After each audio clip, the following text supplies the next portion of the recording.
What it do, YouTube? What it do? What it do? What it do? Today we're gonna be discussing my first time getting caught smoking a cigarette. Yeah, Class D, Level 1, community baby. You know it got down. I'm just kidding. I'm just playing with you. Didn't get down. But I did get caught smoking, and it was a lot of tobacco, spig, you name it. I got plenty of them for you. I got plenty of stories. And they already know about it. They done shut all that shit. They own that shit now. Hell, I think they didn't put an X-ray machine in. I know they did down here at our county. They put an X-ray machine in. They ain't playing with you no more. That shit done. But I got plenty of them for you before they win. So look, listen, check it out. Class D, 2016, Bowling Green Regional. So it was, I think it was like a Friday. I want to say it was a Friday weekend at least. My bunkie, Mike D, shout out to Mike D. If you watching this or you come across this, Mike D from Bowling Green, fucking worked at KFC, he was on like a 2-year suspended. Get at your boy. Hit me up. Uh, but we're gonna be talking about my bunkie, the bunkie that slept. You got the top, then you got the bottom, then you got over here. We talking about him. My boy Red, that was the one I got caught with. I took the hit on it though. It is what it is. He was like, "Hey, you trying to smoke?" I was like, "Yeah." So he was like, "We'll grab a little bit. We'll match. We can throw in." So I grabbed a little bit of tobacco. Like I stuff on top behind the racks. There was like this much gap, and that was, we could stuff shit back down in there. That was considered a common area. They couldn't. All I could do is take it. They might be mad about it, but all I could do is take it. It is what it is. So anyhow, so it was, I think I said Friday. Yeah, it definitely was a Friday because I didn't even miss work, but boss still found out about it. Yeah, so check it out. He saves me though on the next two. I'm gonna tell you about it. The next two, basically, like I took that shit to trial. I beat that shit. You have to like, subscribe, and hit the notification button to make sure you do not miss the next one where I describe how I beat my next two smoking charges. All right, it's a great story. So listen, this one's a great one too. So anyhow, we had this guard named Zigga. Big old Muslim dude, hard ass, on his job, trying to do it the best of the best. RoboCop to the fullest. Yes, sir. That was him. That was him to the fullest, man. We call him. He didn't like being called by his name, Amir. Like, he wanted to go by Zigga. So anyhow, my buddy Red, I get the tobacco. I'm like an idiot. I ain't gonna lie, I was an idiot. I put the tobacco in my locker. What left didn't fit, whatnot. Left it laying right there in a little puddle in my locker. Y'all can already know where this is going. So, anyhow, I sit down with my boy Red. We take a lighter. Now, I know what you're thinking, like, a lighter? You didn't use batteries? Well, we did. We had no lighters at the time. Most time, you go to the community rack, which is an empty rack, mainly a bottom. We'd put a little magnet on it, about that big, wrap around the lighter, a little big lighter, throw it up under there. If they ever get caught, they just take them. I mean, unless you get caught with it. But you always want to light and ditch. Some people, they fire one up, put it in their pocket. You brave. You very brave. That's a dangerous contraband charge. You very brave. But you had them ones. Me, I lit that motherfucker and got rid of that bitch. You hear me? Right up there. And so anyhow, we fire up, dish the lighter. We sitting there, we smoking. Buddy's got his locker open, right? He's got a bunch of pictures, females on. I mean, bad. They bad. So we sitting there looking at them. Hey, when the guards come in, usually everybody goes, "Hey!" But the problem is they figured out pretty quick that was us trying to say, "Hey, they're coming in. Ditch everything you got." I mean, it don't take a rocket science to really figure out what's going on. So we try to start getting clever with it, like, so they okay, what are y'all doing? Man, quit that, going to the hole. Alright, y'all, like, just anything we can do to make a ruckus to give anybody a heads up. Hey, they strolling in. But anyhow, so guess what happened? Like, a few people didn't really catch it. Didn't even pay. They just strolled in, man. And it was almost the time for him. Because he always tried to be slick, too. Always tried to be slick, try to come in different time. But this was supposed to be one of his I think it was like his 9 o'clock walkthrough, and man, he comes sliding in, bro. No one yelled hey, or at least we didn't hear it. If they did, we didn't hear it. It was two folks were smoking and looking at the bitches. You hear me?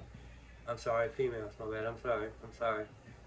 But anyhow, so he's walking down. We sitting in our locker. Sitting in our locker. My bad. We sitting in our rack, staring at the locker, smoking. He comes strolling up with him and his little sidekick. He's like looking around, and I've seen him at last second. I kind of look back and seen him walking. I seen him down the racks. You know what I'm saying? You got the racks, and you got a hallway. It's probably like 20 feet in between them. It goes all the way down the dorm. You know what I mean? And I could see him between the racks, between like the little stairs, and I could see his black uniform coming. I was just like, damn, it's the captain. It's gotta be Ziegler. I cuffed, or I think it was lieutenant, captain. I think it was captain lieutenant. I cuffed that bitch, I had it in my hand, and like I look up, he's looking down, he looks at the locker, I'm like,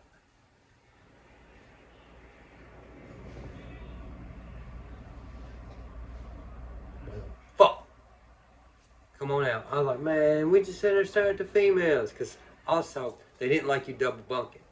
If two people sit into a bunk, they own it. Man, they get so petty, because see, the Class D had cameras, but the motherfucking jail didn't. It didn't have cameras. That's why I went down over it. It did not. It had cameras outside the cell, like out in the hallway, but not actually in the cell. So you can do whatever. But anyhow, pop sockets, all that good shit. I got some good pop and socket stories. Stay tuned. But anyhow, so he pulls us out. I'm trying to talk way out. It ain't happening. We stand like that. When we do like that, I try to drop it. You know what I mean? I try to ditch the roach in my hand, the cigarette, because that's all I really had on. Well, Ace sees it, gets it, cuts me up. His little partner goes over to the locker, and they search through it, and there's my little tobacco. Yeah. That was my tobacco right there, right in front of him. With a little light coming down.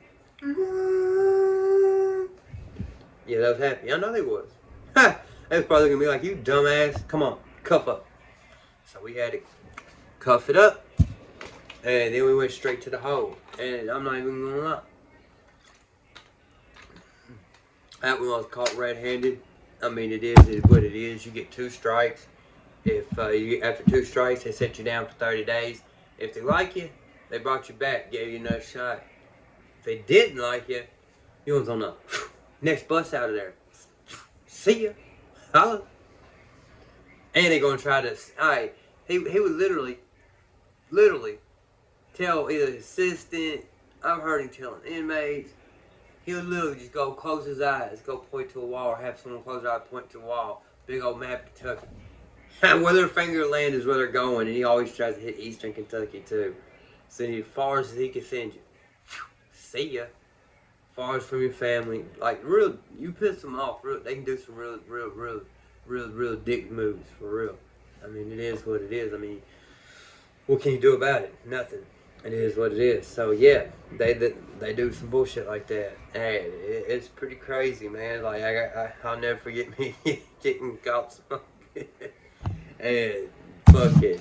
I mean, I was caught red-handed, and the other 2 stories, which I'm going to tell both of them at the same time on the same video. It'll be probably next video up, so stay tuned. Also got a couple interviews I got to get in. Make sure to stay tuned for that. But I'll tell you a little bit about the hole shot.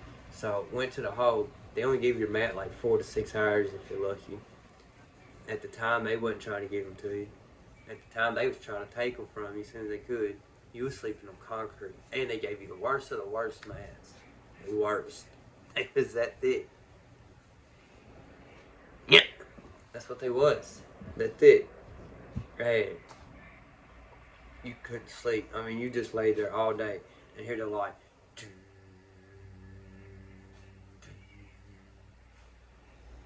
Drive you insane. For real. Insane. For real. So yeah. That It sucks. But I was in there with a little cat, man. If you out, holla at me. You had like 7 years or something like that, Fed time. You had like robbed a bank or whatever. You was 18, fresh, with a fucking 7 year sentence straight out the gate, fucking for robbing a bank. You was like homeless or something. I can't remember your name, but get at me. And also, there was another dude I was in the hole with. You also knew my sister. You was from Allen County. Get at me. Holla at me. Uh, uh, I can't think of my name. You tall. You did some time in Simpson County. You ran into me in Simpson County. Uh, you did some Fed time, like 19 months for some threat in the mail. Yeah, like, this dude sent a letter. I'll tell you the story real quick. This dude sent a letter in the mail trying to blackmail somebody to keep quiet over a bunch of stolen pain pills.